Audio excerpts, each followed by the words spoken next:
Usai Kaisang, kini gantian bisnis es doger Gibran kena sentil dapat suntikan dana 71 miliar rupiah.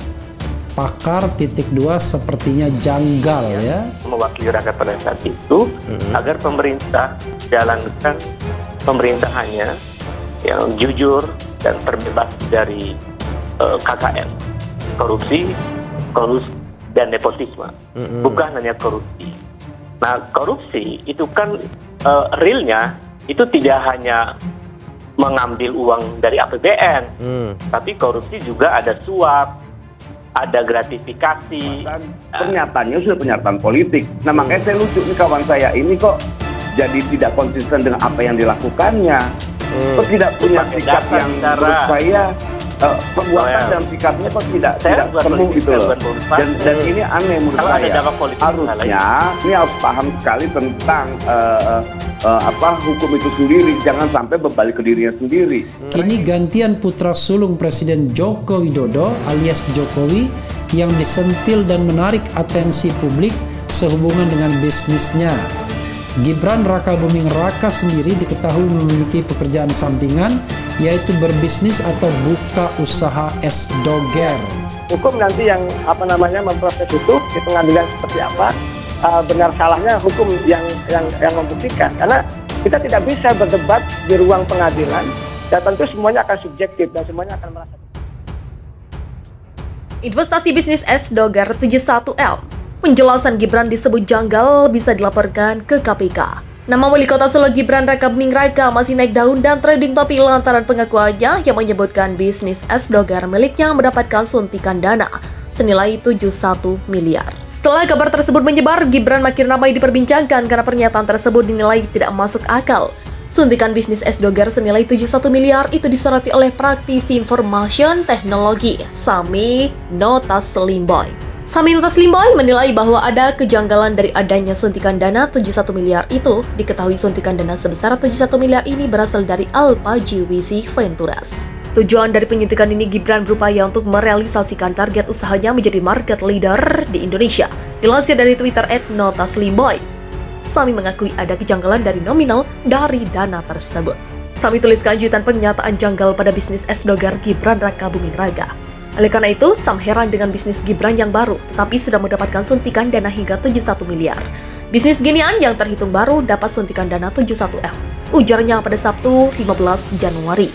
Lebih jauh ia menyinggung kejanggalan dalam suntikan dana dengan nominal fantastis tersebut. Sepertinya janggal dan orang-orang hanya malas masalahin saja. Begitulah sambungnya. Jadi kalau ada yang gerak laporin KPK, yang gak ujuk-ujuk juga, kebanyakan orang yang malas repot.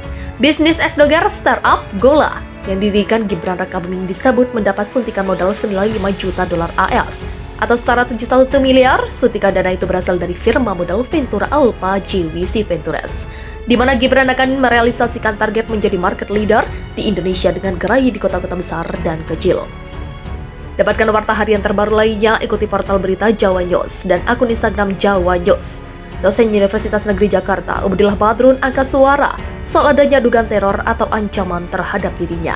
Hal itu ia alami tak lama setelah melaporkan dugaan keterlibatan dua putra Presiden Joko Widodo, Gibran Rakabuming Raka dan Kaisang Pangarep, ke Komisi Pemberantasan Korupsi pada 11 Januari 2022 lalu.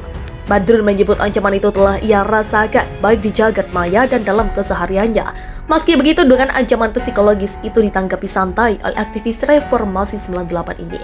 Adapun bentuk teror psikologis yang dialami Badrun diantaranya kontak yang tak dikenalinya, kerap menghubungi dia hingga ada orang tak dikenal yang diduga mengintai kediamannya.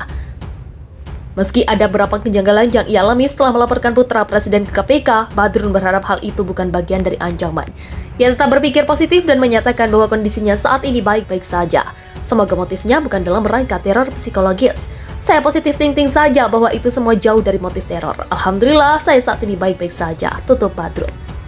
Alasan laporkan anak Jokowi ke KPK diberitakan sebelumnya, dua anak Presiden RI Joko Widodo, yakni Gibran Rakabuming Raka dan Kaisang Pangarep, dilaporkan ke Komisi Pemberantasan Korupsi. Pelaporan itu dilahirkan oleh dosen Universitas Negeri Jakarta yang juga merupakan aktivis 98 Ubedillah Badrun. Laporan ini terkait dengan dugaan tindak pidana korupsi dan atau tindak pidana pencucian uang berkaitan dengan dugaan KKN relasi bisnis anak presiden dengan grup bisnis yang diduga terlibat pembakaran hutan. kata pria yang karib disapa Ubed saat dijumpai awak media di Gedung Merah Putih KPK Jakarta Senin 10 Januari. Lalu siapa sebenarnya Ubedillah Badrun? Dikutip dari Tribun News Wiki.com, Ubedillah Badrun selama ini dikenal juga sebagai pengamat isu sosial dan politik dari Universitas Negeri Jakarta. Ubedillah Badrun lahir di Indramayu, Jawa Barat pada 15 Maret 1972 dan dikenal sebagai aktivis reformasi 1998. Dia adalah satu dari pendiri komunitas perhubungan Senat Mahasiswa Se-Jakarta pada 23 Maret 1996 yang kemudian menjadi motor penting dalam gerakan reformasi 1998. Berbeda dari tokoh aktivis lain yang kini memiliki jabatan di partai politik maupun DPR RI, Ubedillah Badrun selama ini telah lebih memilih jadi dosen dan penulis. Selain itu, Ubedillah Badrun juga kerap memberikan pandangan mengenai isu politik dan sosial dalam berbagai platform nasional seperti stasiun televisi, koran, radio, dan media online lainnya. Pada 2018, Ubedillah Badrun mengajar materi pengantar ilmu politik, sosiologi politik, ekonomi politik, budaya politik, dan sistem politik Indonesia pada program studi sosiologi Fakultas Ilmu Sosial, Universitas Negeri Jakarta.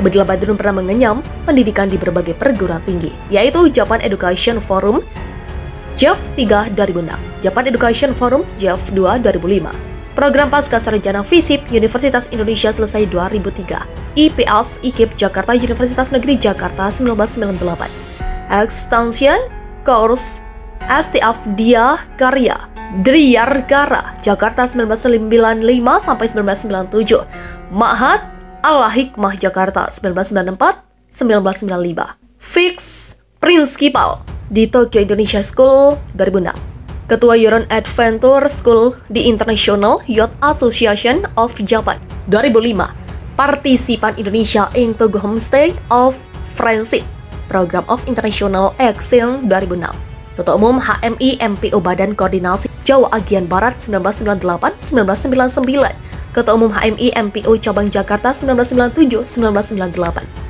Mahasiswa berprestasi Rektorat Jenderal Pendidikan Tinggi Departemen Pendidikan dan Kebudayaan RI, Ketua Umum Senat Mahasiswa IKIP Jakarta 1995-1996. Presidium FKS AMJI 1996, Mahasiswa berprestasi IKIP Universitas Negeri Jakarta 1995. Middle Class in Indonesia and Public Intellectual Responsibility 2018, menjadi aktivis kampus zaman now 2018. The Development of Nationality Education Model for Cross-Cultural YO 2017. Sistem Politik Indonesia, Kritik dan Solusi Sistem Politik Efektif 2016. 70 tahun Indonesia dan bobroknya sistem politik 2015. Koalisi Capres antara politik, gagasan dan transaksional 2014. Politisi santri dan politik kekuasaan, pendekatan sosiologi, politik mix, approach, sejarah dan post-behavioralog 2012. Koalisi politik dalam Pilpres 2009, radikalisasi gerakan mahasiswa kasus HMI MPO 2006, The American Policy Towards Islamic Pursuit Began 2006, MR Presiden, MR Cuek 2006. Di balik kemenangan Koizumi 2005, bila Golkar menang pemilu 2004, membaca kemungkinan dua presiden 2001, kultur universitas 2001, pendidikan politik yang buruk 2000, menduga kemungkinan suksesi nasional 1998-1997, sofistik, formalistik, dan aksi sosial 1995.